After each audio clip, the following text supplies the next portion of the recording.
I just remembered the song from Reverend Patty Obassey. Listen. Onye wem kam nenye,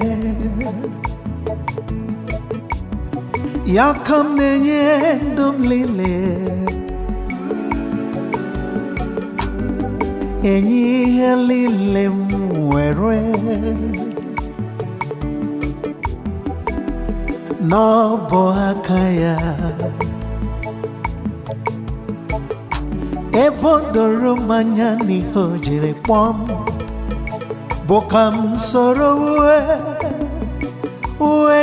ALAEZE, ALAEZE ya, ebori naga Yesu, ALAEZE ya, ebenchara naga eri, ALAEZE ya. ALAEZE mwebi ebi,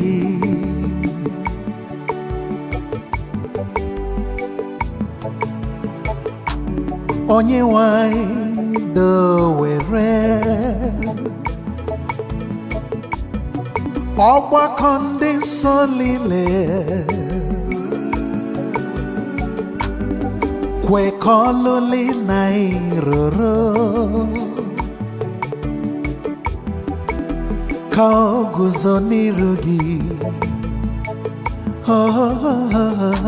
ebe o doro m anya na ijiri kpọm, bụ ka m soro uwe ya ALAEZE, ALAEZE ya, ebe ori naga Yesu, ALAEZE ya, ebenchara naga eri, ALAEZE ya, ALAEZE mwebi ebi.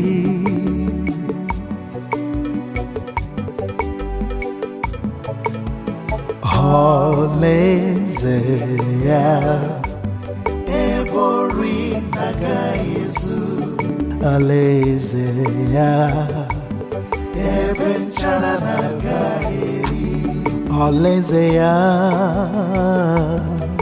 ALAEZE mwebi ebi. All right. We miss you, Reverend Patty Obassey. Charge. Mobabiri wo moriararia wo odoranya, nonye kwere mwero lilanyo neligwe. Jesus ke nonimem ya bolilanyam, olilanyam bilite no nebube. Iba banime Christ ya bolilanyam, olilanyam bilite no nebube.